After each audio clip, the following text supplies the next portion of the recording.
What strategy are we talking about that works best for the city of Fitchburg? I've had the opportunity, working throughout the nation, of understanding what public safety is.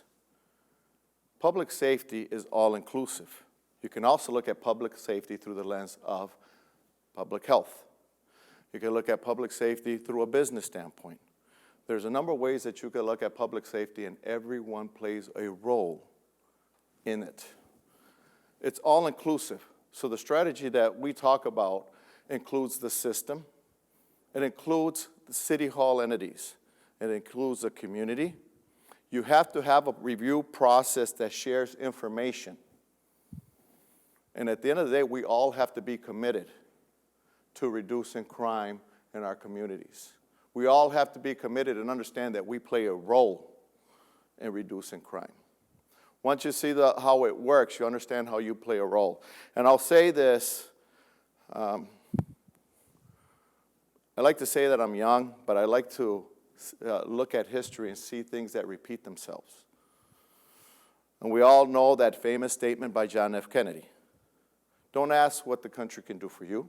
Ask what you can do for the country. We should be thinking about that when we deal with our communities. We can always say, what can police do better? I know what police can do better. No, but what can you do to help your community in reducing the problems that you have? So what is the system? The system is all-inclusive. We're going to talk about local, state, and federal law enforcement agencies. We're going to talk about local, state, and federal prosecutions. And we ought to talk about correction. You often hear anybody who studies criminal justice, we talk about the revolving doors of justice. Okay? We have to communicate the individuals that are repeatedly coming through that revolving doors of justice, and we also have to communicate that through our system, our encompassing review process, which includes everyone outside or other entities outside of law enforcement. Because I don't care what political side of the fence you stand on, we all agree that you can't arrest your way out of a problem and you can't keep sending people to jail. There are times when you have to send people to jail, and we will send people to jail, but there's other ways to go about it. So you have to be able to do that. You have to be able to communicate what the problems are. If we look at city of Fitchburg, and most people say, well, Al Morales, you worked for a big city, you focused on shootings. We don't have that many shootings here. You focus on homicides. We don't have that many homicides. But if the law enforcement, if the system does not communicate, you don't know where the problem is coming from in your community. Crime has no boundaries. We have to be apprised of what's going on around us. When we talk about crimes, issues that's haunting us currently, I don't care if you're in Milwaukee, I don't care if you're in Madison, I don't care if you're in between there, there's a problem going on with stolen autos. It's our youth, a group of our youth that are still in or drive off the side of major thoroughfares. They'll look for a car parked to a garage that's connected to a house. They'll look at they'll see if the door's open, try to get in the car, garage door opener, get in the house, go through the house, grab keys, steal the car. If they encounter somebody in there, things can get violent. And that's the problems that are occurring from Milwaukee to Madison. So if we're not communicating that, how are we going to find a solution? If we don't know what the root causes of that is, how can we have outside organizations such as the schools, such as the corrections? How can we all be apprised to see what the problem is, what the root cause is, and how we can deal with that issue? We're not apprised of it. We can't move further with it. So that's the system. The city hall entities is first and foremost the mayor's office, city administrator, elected officials, and city services. We all play a role. You can go back 20 years, and we talked about problem-oriented policing. And we looked at ways where you can do things or design a neighborhood to reduce crime. These are the things that I'm talking about. If we can discuss problems that are through a review process that's affecting our community, then we can determine who's going to do the follow-up to help reduce those problems. The follow-up can be forestry. It can be the city engineers that are designing an intersection, that can design an intersection where it's going to reduce the ability to run through red lights, or reduce if you're not going through those red lights, it's going to reduce what? Traffic accidents. There's things that you need other people that are smarter in that field to help you with your problem. And we, as law enforcement, cannot be the smartest person that's going to come up with every idea. We need everybody. There's a ton of smart people around, and I'll be the first one to say I'm not the smartest person in the room. It's got to be a problem-solving approach where we include everybody, and we have to have commitment from City Hall that they're going to invest in these problems as well.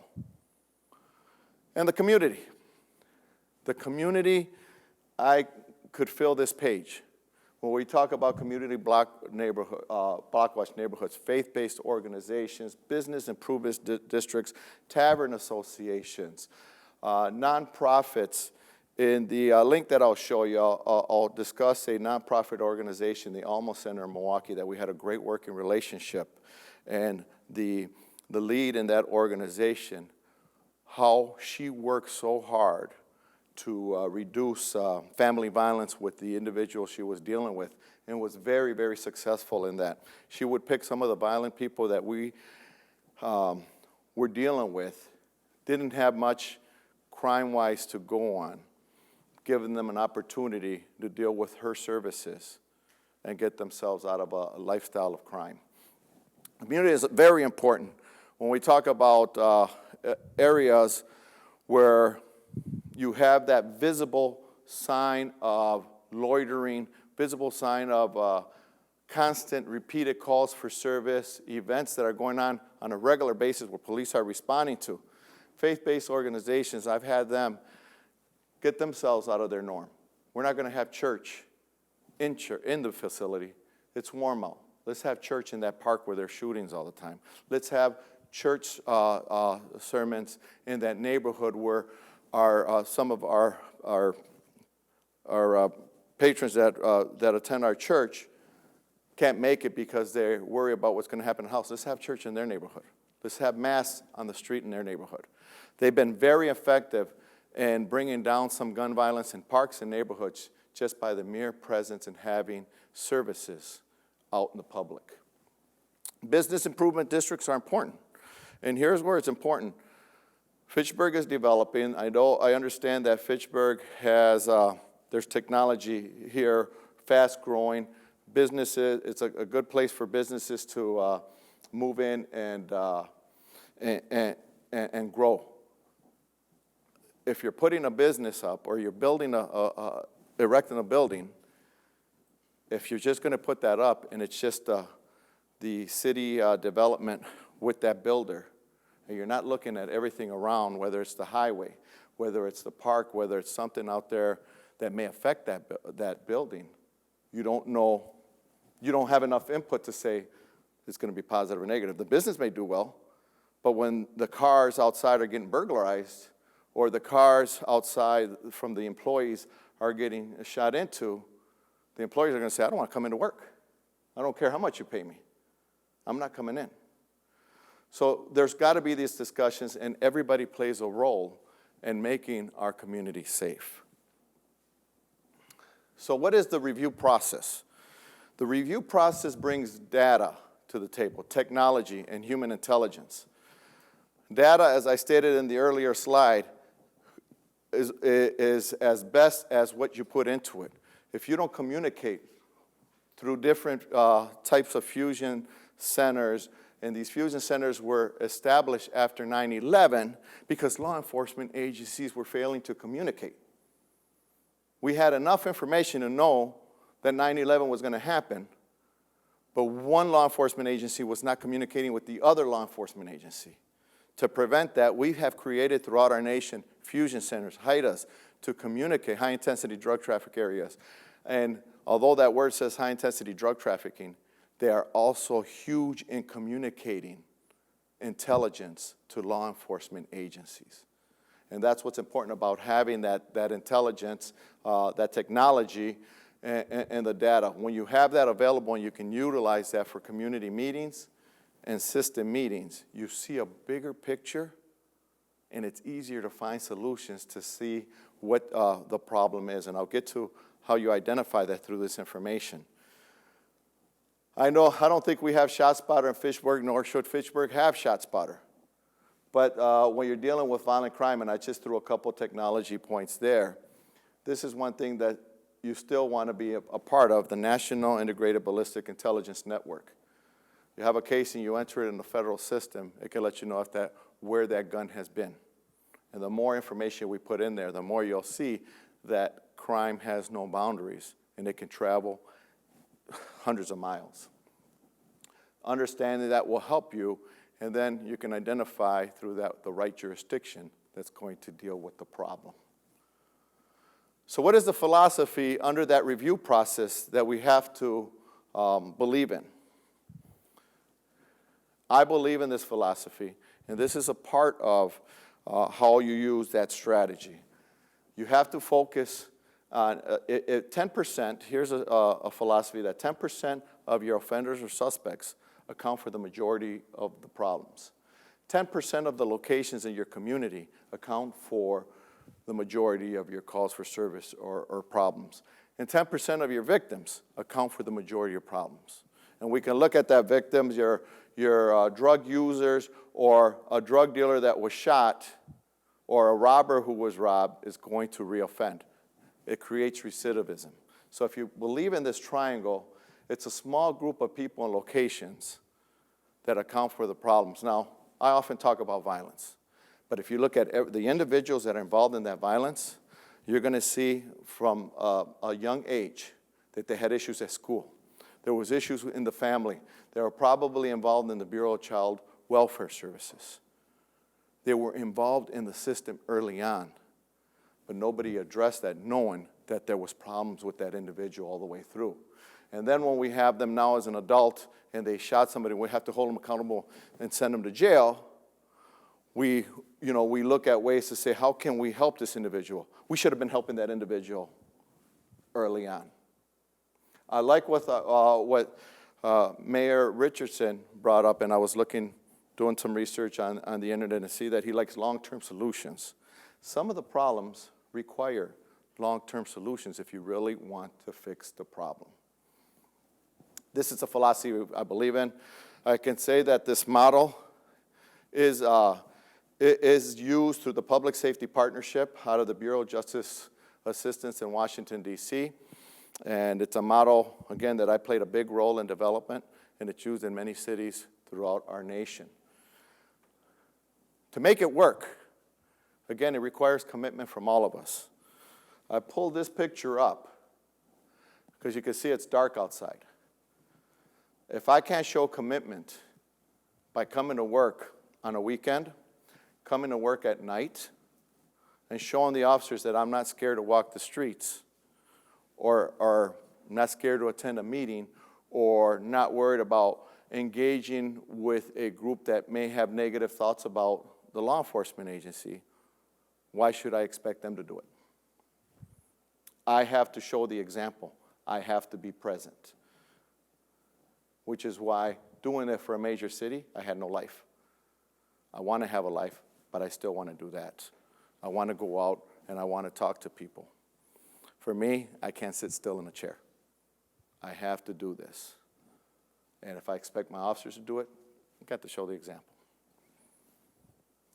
That would be the question, I believe, 4 that asks, how do you get your team to buy in?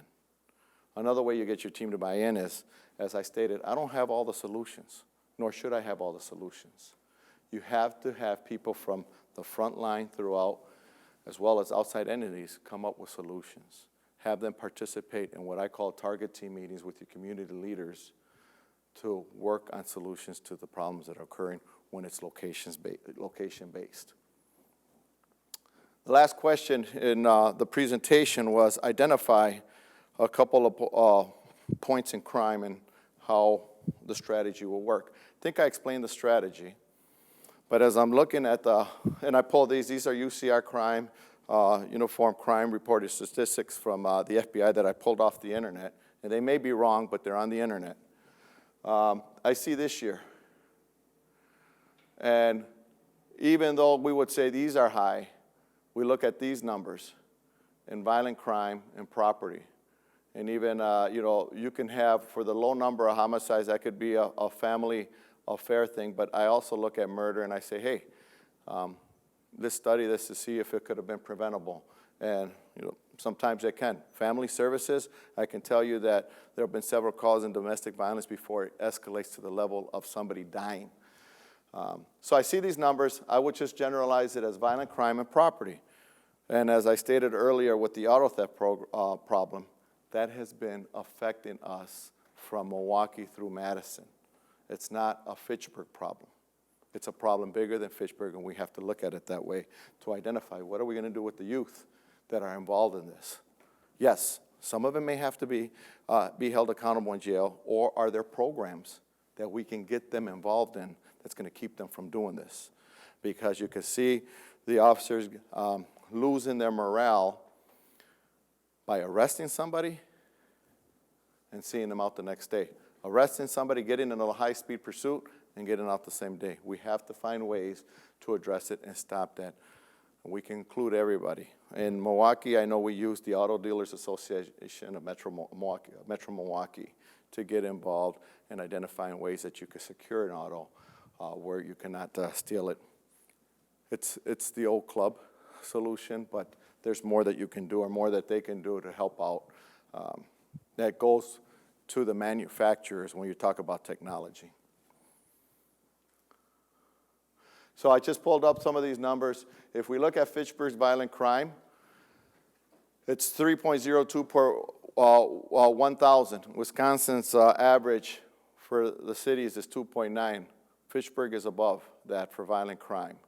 The national average is 4, so Fitchburg, we're under that. 17.8 on property crimes versus 14.71 in Wisconsin. The national average is 21.